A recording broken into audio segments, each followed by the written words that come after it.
Sir काय म्हणा तुम्ही आज कुटुंबियांचं सन्मान करण्यासाठी आलेल्या सोनमच्या निसर्गाला देखील भेटलेला आहे. सोनम ताईंचा मृत्यू काल संध्याकाळी तिथं झाला आपल्या सगळ्यांना माहिती आहे. सामान्य परिवारातली एक महिला, काय स्वप्न होतं, 8 महिन्यांची प्रेग्नेंट असणारी महिला, तिने स्वतःच्या हाताली व पतीच्या प्रयत्नातून आपल्या घरामध्ये बाळाला पाळणा बांधता यावा यासाठी तयारी केली होती. आणि सगळी तयारी करून ती महिला फक्त चेकअपसाठी आपल्या नवी मुंबई महानगरपालिकेच्या हॉस्पिटलमध्ये तिथं गेली होती.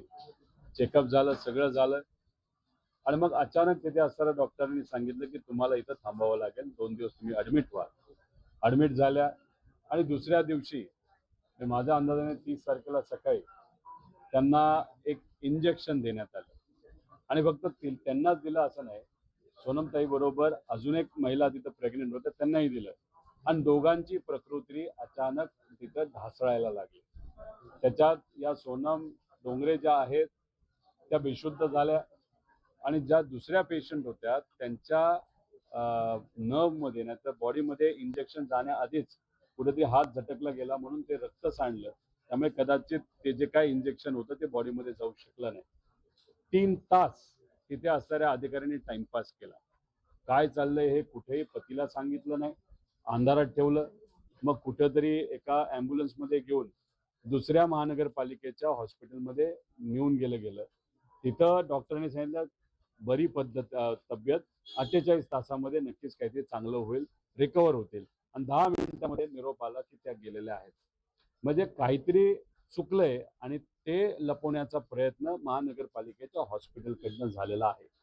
आणि ही घटना घडत असताना ज्या दुसऱ्या पेशंटने ज्यांना इंजेक्शन दिलं गेलं होतं, याच परिवाराने त्यांना विनंती केली की आमच्या बाबतीत असं काहीतरी झालेलं आहे, तुम्ही कृपा करून तुमचं पेशंट हे प्रायव्हेटमध्ये न्या.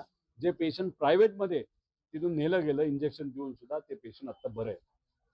आता हा जो डोंगरे परिवार आहे, 25 वर्ष या नवी मुंबईमध्ये झोपडपट्टीमध्ये राहणारा हा परिवार आता कुठेतरी प्रगती झाली म्हणून एक छोटंसं घर इथं घेतलं. त्यात आता आनंद कुठेतरी होणार की आता नातवंड येणार, मुलगा येणार, मुलगी येणार, जे कोणी असेल. आणि मग कुठेतरी आपल्याला एक वेगळी आशा तिथं निर्माण होते, आणि त्याच्यातच ही घटना घडली. दुर्दैवी घटना आहे. तुम्हाला माहित असेल 1.5 वर्षापूर्वी खरात प्रकरण असंच एक झालं होतं. एक महिला प्रसूती होत असताना बाळ जगलं, पण ती महिला जगू शकली नाही. आणि मग तिथे असणाऱ्या महानगरपालिकेच्या कमिशनरांनी एक समिती केली. समिती स्थापन झाली खरी, पण गेलं 1.5 वर्ष अजूनपर्यंत त्या समितीचा रिपोर्ट नाही आला.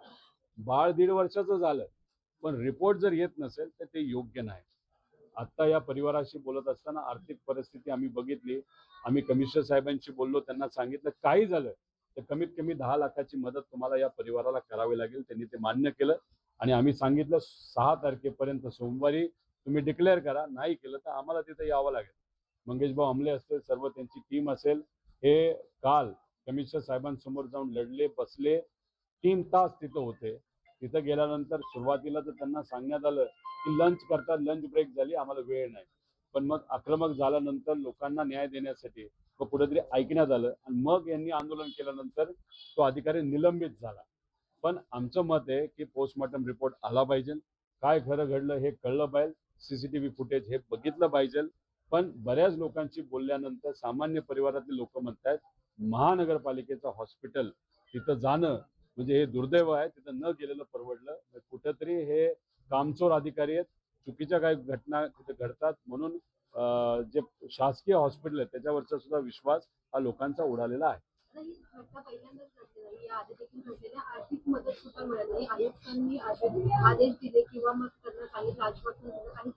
नाही, आम्ही काय सोडणार आहे का त्यांना? 6 तारखेला आम्ही वेळ देतो. 6 तारखेला तुम्ही जाहीर करा, नाही 7 तारखेनंतर आम्ही येणार आहोत. आता मला खरं तर आश्चर्य असं वाटलं आणि खरं दुःख सुद्धा झालं. इथलं प्रतिनिधित्व करणारे जे कोणी असतील, नेते असतील, वेगवेगळे पक्ष असतील, जे आज सत्तेत आहेत, त्यांनी कालच येऊन चौकशी करायला पाहिजे होती. आता आम्ही येणार, डिक्लेअर झालं, मग आज दिवसभर तुम्ही येता आणि त्यांना भेटता, हे करायचं काय कारण आहे? तुम्ही शासनात आहात, तुम्ही महानगरपालिकेमध्ये सत्तेत आहात, तुम्ही या राज्यामध्ये सत्तेत आहात, तर तुम्हाला काही गोष्टी सोप्या असतील त्यामुळे येऊन मदत करा ना गरिबाची. पण तसं न करता फक्त फोटो काढणं, भेटणं हे योग्य नाही. शासनाचा योग्य असा वापर करून कुठेतरी या परिवाराला न्याय मिळाला पाहिजे अशी आमची भूमिका आहे. त्यामुळे पूर्वी जी घटना घडली घरात त्या ज्या महिला होत्या त्यांचा मृत्यू झाला आणि आता ही डोंगरे परिवारातली घटना, या दोघांना या प्रशासनाकडनं आणि महानगरपालिकेकडनं मदत ही झालीच पाहिजे. आणि फक्त खोकली मदत नाही, शाब्दिक मदत नाही, ऍक्च्युली एक पत्र 6 तारखेला या परिवाराला देण्याची आणि खरात परिवाराला देण्याची सुद्धा भूमिका आमच्या सगळ्यांची आहे. तर तसं नाही झालं तर 7-8 तारखेला आम्ही येऊन मग आम्ही तिथं महानगरपालिकेमध्ये काय करणार हे त्या कमिशनरांना सुद्धा परवडणार नाही, तिथल्या महापौरांना सुद्धा परवडणार नाही, सत्तेतल्या लोकांना सुद्धा परवडणार. किती पोलीस आणायचे तुम्ही आणा. जरा श्रीमंत महानगरपालिका म्हणून ज्याची ओळख आहे, मात्र सगळेच जण हे टक्केवारीमध्ये गुंतले आहेत. प्रशासनापासून सगळेच घटक टक्केवारीमध्ये गुंतले आणि म्हणूनच या सगळ्या लोकांच्या, रुग्ण असतील, शालेय विद्यार्थी यांच्या जीवाशी खेळ सुरू आहे. काही प्रमाणात तुमचे शब्द योग्यच होते. श्रीमंत महानगरपालिका, पण श्रीमंत कोण? तर नगरसेवक आणि नेते आणि अधिकारी. मुंबई महानगरपालिकेमध्ये भ्रष्टाचार आहे, तो पुराव्यासकट अनेक लोकांनी पुढे आणलेला आहे. त्याच्याच बरोबर तुम्ही म्हणत आहात नवी मुंबई महानगरपालिका, तिथं तशीच परिस्थिती आहे. मूलभूत सुविधा लोकांना जर चांगल्या मिळाल्या तर काय हरकत आहे. त्यात आरोग्याची सुविधा आहे, पिण्याच्या पाण्याची सुविधा आहे, स्वच्छ गटर आणि शिक्षण, या 4-5 गोष्टींवर काम केलं तर चांगलं आहे. पण काय आहे, फक्त महानगरपालिका ज्या रस्त्यावर आहे, जिथं श्रीमंत लोक राहतात, तो परिसर सुंदर आहे, स्वच्छ आहे. पण जेव्हा तुम्ही जिथं मतदार राहतात तिथं तुम्ही आलात, तिथं आल्यानंतर कळतं की परिस्थिती काय आहे.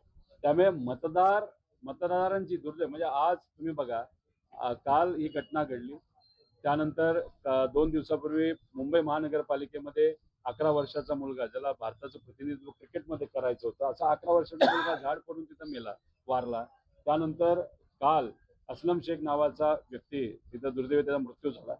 पिंपरी चिंचवड महानगरपालिकेमध्ये महानगरपालिकेच्या केबल पडल्यामुळे 2 मुलींना शॉक बसला. त्यातली एक रिकवर झाली, एक अजून थोडीशी धोकादायक आरोग्य परिस्थितीमध्ये आहे. आता तुमच्याशी बोलताना ठाण्यामध्ये लाईटची केबल पडली म्हणून 17 वर्षाची मुलगीचा मृत्यू झाला. त्यामुळे झालं असं की अधिवेशनामध्ये काय सुंदर मुंबई, काय विकास चाललाय मुंबईचा, नवी मुंबईचा, अशी भाषणं आम्हाला ऐकायला लागतात आणि इथं आल्यानंतर खरी परिस्थिती आम्हाला कळते. त्यामुळे सरकार काय करते, फक्त भपकेबाजी करते. इन्फ्रास्ट्रक्चर आमचं किती चांगलं हे दाखवते, त्यातला भ्रष्टाचार आणि लोकांना ज्या काही मूलभूत सेवा मिळायला पाहिजे त्या दुर्दैवाने त्या ठिकाणी मिळताना दिसत नाही.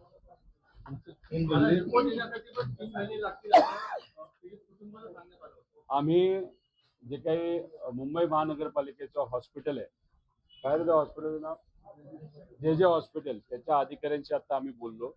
प्रायमरी रिपोर्ट काही झालं तरी उद्या आला पाहिजे असं आम्ही त्यांना बोललेलो आहोत. त्यांनी ते मान्य केलेलं आहे. त्याच्याच बरोबर विसरा रिपोर्ट जो पोलिसांकडे येतो आणि तो परत एकदा सायन हॉस्पिटलला पाठवावा लागतो. तो पाठवल्यानंतर 10 ते 12 दिवसामध्ये फायनल रिपोर्ट तिथे येईल. त्यामुळे तिथे गरीब एखादा गेला आणि तेलीचा प्रश्न केला, आमचा रिपोर्ट कधी येणार, त्यांना 3 महिने सांगू शकतील. पण आम्ही लोकप्रतिनिधी आहोत, आम्हाला जर खोटं बोलले, आता त्यांनी शब्द दिलाय पुढच्या 15 दिवसामध्ये फायनल रिपोर्ट तिथे येणार आहे, तरी सुद्धा तो रिपोर्ट नाही आला, मग सायन हॉस्पिटलला सुद्धा बघावं लागेल. पण सगळेच अधिकारी चुकीचे असतात असं नाही. पोलीस प्रशासनाने यांना मदत केलेली आहे, पण काही नासके चुकीचे अधिकारी असल्यामुळे गरिबांवर अन्याय होता. माणूस गेला तर परत माणूस आणता येत नाही. त्या परिवारावर काय होतं ते आम्हाला विचारा. अजितदादा गेल्यानंतर आमच्या परिवारावर त्या ठिकाणी काय परिस्थिती झाली.